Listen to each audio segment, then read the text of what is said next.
disebut minal aidin. Kita kembali lagi berstatus sebagai ahli apa? Surga. Dan itu dimulai dari saling memaafkan. Karena yang menghalangi masuk surga itu hak adami. Manusia itu kan paling kikir untuk memaafkan orang lain. Padahal kalau hak adami belum selesai itu Allah tidak mau memaafkan. Makanya syaratnya masuk surga harus kita saling memaafkan. Ini bukan pemanasan karena acara ini acara halal bihalal, tambah adem. Jadi tolong diralat, bukan tambah panas, tambah adem, bukan pemanasan, tambah adem. Relax saja. Begini ya, karena yang diutarakan Pak Kures tadi sudah luar biasa. Saya hanya membantu referensi di antara ciri wali Allah itu asyafaqah alal khalqi kullihim. Punya empati, punya kasih sayang ke semua makhluk. Bahwa takdir kita ada perbedaan itu ya wajar, tapi bahwa definisi itu nyata. Tadi beliau menyebut termasuk satu saudara atau satu komunitas dengan makhluk-makhluk Allah yang lain.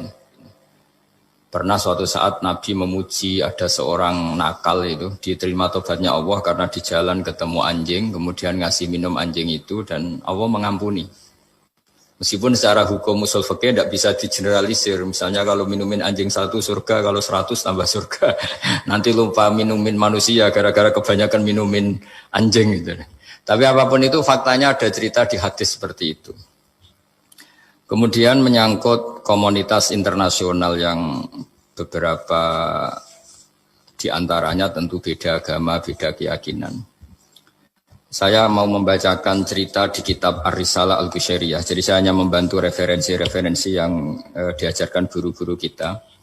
Ar-Risalah Al-Qushairiyah adalah kitab kesayangan Mbah Maimun karena dulu mbah beliau dapat ijazah dari Sayyid Umar Sato, kakaknya Sayyid Abi Bakar Sato yang punya kitab I'anatul Thalibin. Dan kitab itu dibawa ke Indonesia sampai ke saya sebagai murid beliau. Di antara yang disebut dalam Ar-Risalah Al-Qushairiyah ini Thariqatu Ahlil Ilm, kitab Ar-Risalah Al-Qushairiyah itu.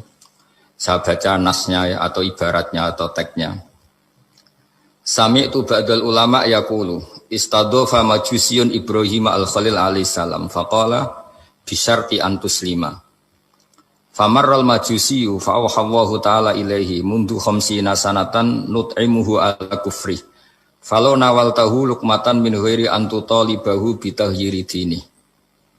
Famado Ibrahim alaihissalam ala athari hatta adrukahu wa atadharu ilaihi fasalahu anis sabab fadhakara lahu dhalik fa aslamal majusiyu.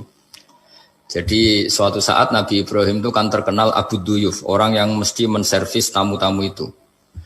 Kita tahu dulu itu tidak ada warung, tidak ada hotel, tidak ada, ya pokoknya tidak ada mall. Sehingga kalau orang pergi itu kelaparan betul itu.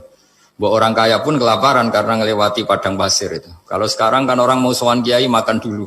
Karena takutnya di rumah kiai kan makan sungkan. Jadi makan dulu nanti di kiainya tinggal pura-pura makan. Kalau dulu memang makan nih tamu itu wajib betul. Kalau enggak ya kelaparan betul tamu itu. Sehingga cerita suatu saat di antara tamu itu berakidah, berfaham majusi. Atau beragama majusi lah gampangannya itu. Terus Nabi Ibrahim nggak mau, saya mau ngasih makan syaratnya Anda harus Islam. Gitu. Akhirnya orang ini putus asa kemudian meninggalkan Nabi Ibrahim. Saat orang itu meninggalkan Nabi Ibrahim, Allah memberi wahyu ke Nabi Ibrahim. Orang itu umurnya 50 tahun dan dia hidup karena tak kasih makan. Terus kata Allah, mundu khamsina sanatan nut'imuhu ala kufri.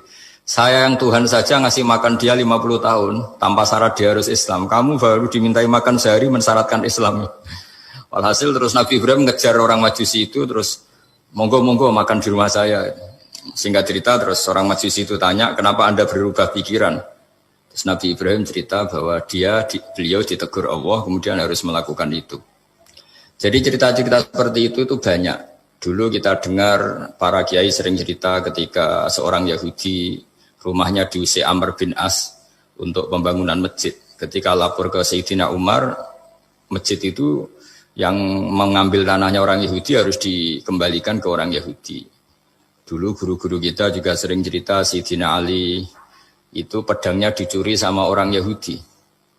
Ketika ketemu di pasar atau di jalan, kemudian Sayyidina Ali yakin itu pedangnya, dilaporkan ke Qadhi Syureh.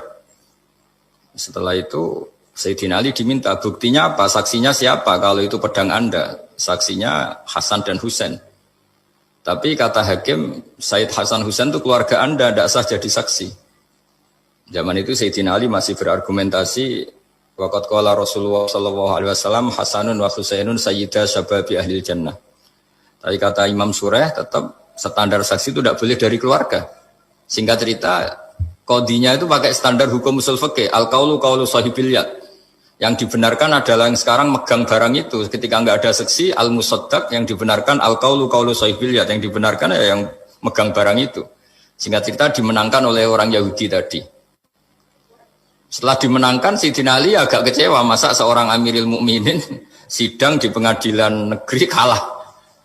Tapi orang Yahudi tadi akhirnya insaf, sadar sampai masuk Islam, sampai beliau ngendikan bihada taqumus sama wal ard, karena ini langit dan bumi berdiri karena keadilan itu.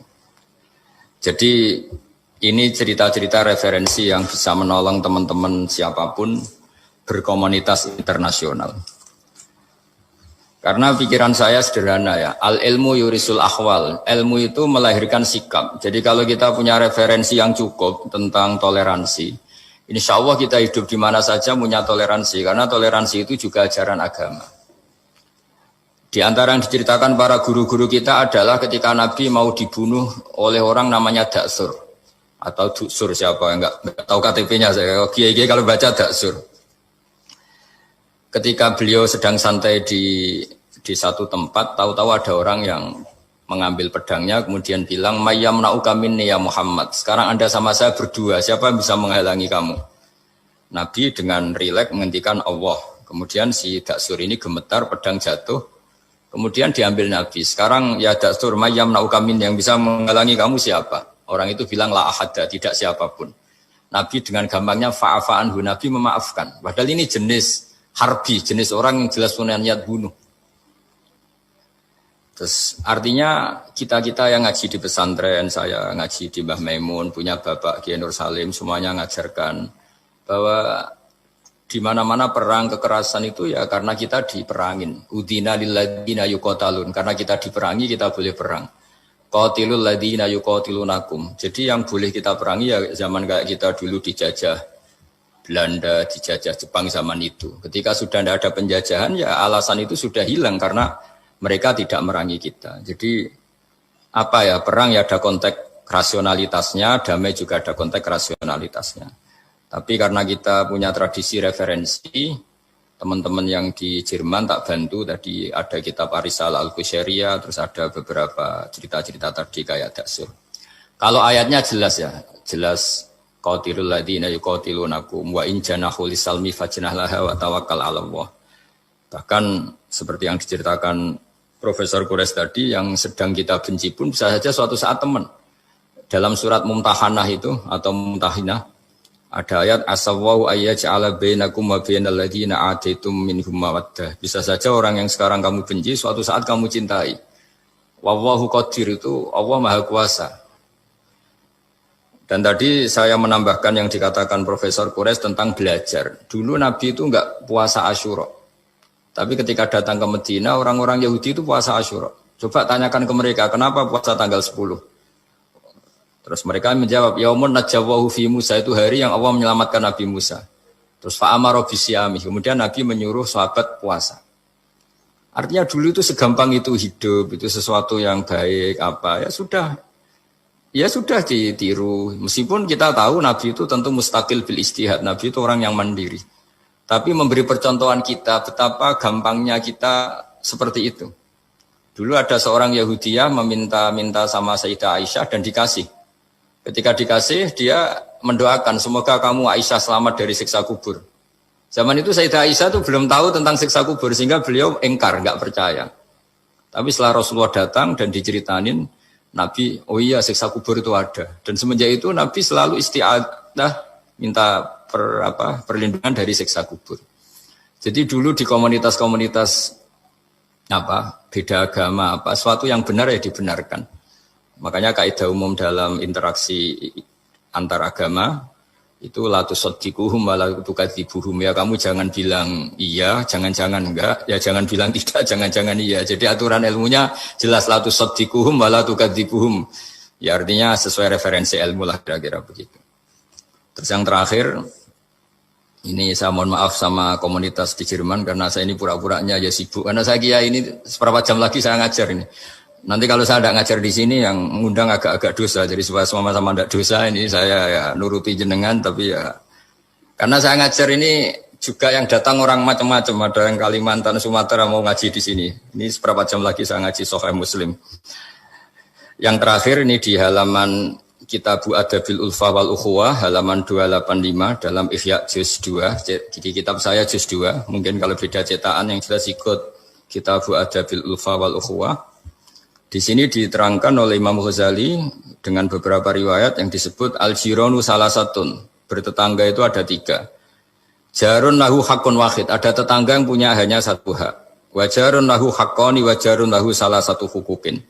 Terus beliau cerita yang punya 3 hak itu ya tetangga, ya seagama, ya masih ada hubungan kerabat. Yang punya 2 hak ya tetangga, ya seagama. Terus wa amal ladzi lahu haqqun wahid fal jarul musyrik. Yang punya hak 1 itu tetangga yang beda agama. Jadi intinya tetap dikasih hak meskipun beda agama. Sampai diantaranya disebutkan juga di halaman 287. Imam Ghazali ngendikan beliau berfatwa dan beliau bercerita Rawahu Umar bin Shu'aib an Nabi an Jaddih anin Nabi. Terus qala Mujahid kuntu inda Abdullah bin Umar wa ghulamun lahu yaslahu syatan faqala ya ghulam idza salakhta fabda bijarinal yahudi. Abdullah bin Umar itu sedang memasak kambing atau itu pembantunya ini sedang nguliti kambing. Itu pesannya Abdullah bin Umar ya ghulam idza salakhta fabda bijarinal yahudi. Nanti jangan lupa tetangga kita yang Yahudi. Ini di Ihya halaman 287. Hanya cerita kebaikan. Jadi cerita-cerita perang itu ya karena kita diperangin, tapi ya kalau kita dibaikin ya baik, itu ajaran Islam. Hatta qala dzalika miraron. Faqala lahu lima taqulu hadza. Ini pembantunya juga enggak langsung menerima. Kenapa? Saking enggak mau nerimanya diulang-ulang lagi oleh Abdullah bin Umar. Faqala inna Rasulullah sallallahu alaihi wasallam lam yazal yusina bil jar hatta khashina annahu sayuwarrithu. Kenapa engkau melakukan itu ya Abdullah bin Umar? Terus beliau menjawab, Rasulullah itu selalu berpesan untuk berbuat baik sama tetangga. Tadi kita tahu kalau tetangga punya 3 hak berarti seagama, ada hubungan kerabat, hakul jar berarti 3. Ada yang seagama dan tidak punya hubungan kerabat berarti punya 2 hak. Yaitu 1 agama dan kerabat. Ada yang punya 1 hak saja, ya tidak keluarga, tidak seagama, tapi karena tetangga itu juga tetap punya hak. Dan itu pun masuk kategori lam yazal yusina biljar, termasuk orang-orang yang harus kita baikin. Ya kalau di Qur'annya kayak tadi ya, qatilul ladzina yuqatilunakum, boleh merangi ya yang merangi kita. Udzina lil ladzina yuqatalun, diberi hak merangi ya sama yang merangi kita, bukan yang tidak merangi kita. Terus waqala Hisham Kanal Hasanu la yara ba'san antut imal jarul yahudiyya wan nasraniyya min udkhiyatik. Bahkan sebagian ulama di sini disebut Hasan Basri berpendapat kalau berkorban, kalau punya tetangga Yahudi yang butuh enggak apa-apa dikasih dagingnya. Ini di halaman Ihya 287 juz 2. Jadi dari cerita-cerita itu dan referensi-referensi itu teman-teman di Jerman enggak usah khawatir lah kalau kiai-kiai kayak kita itu berfatwa enggak boleh berkomunitas internasional nanti takut begini ndak lah. Kita bacanya ya sama seperti yang dibaca Profesor Kures, sama yang dibaca guru-guru kita. Jadi itu kalau boleh dikatakan sumbangan saya lah bahwa di kita di pesantren itu ajaran-ajarannya juga seperti itu. Dan tadi beberapa kita saya sebutkan halamannya supaya bisa dicari, supaya tidak kelihatan hoax, juga tidak bikinan saya gitu, supaya jelas itu. Dan saya mohon maaf karena nggak bisa ngikuti sampai selesai, tapi saya ngapresiasi semoga jadi syawal yang baik. Minal aidin wal faizin. Minal aidin artinya kita kembali menjadi ahli surga. Saya termasuk yang sependapat dengan kitab yang saya baca. Dulu kita ini ahli surga karena Nabi Adam lahirnya di surga dan diciptakan di surga. Karena satu kesalahan beliau harus kembali ke bumi. Dan setelah puasa itu selesai dan diterima, kita kembali ke ahli surga lagi. Maksud minal aidin, kita kembali lagi berstatus sebagai ahli surga. Dan itu dimulai dari saling memaafkan. Karena yang menghalangi masuk surga itu hak adami. Manusia itu kan paling kikir untuk memaafkan orang lain. Padahal kalau hak adami belum selesai, itu Allah tidak mau memaafkan. Makanya syaratnya masuk surga harus kita saling memaafkan. Dengan cara seperti itu, insya Allah kita minal aidin wal faizin. Jadi mohon maaf sekali lagi, mohon maaf karena saya tidak bisa ngikuti sampai selesai karena saya harus ngaji. Karena bukan papa ya, memang harus. Andaikan sunat itu mungkin saya tinggalkan. Mohon maaf sekali. Wassalamualaikum warahmatullahi wabarakatuh.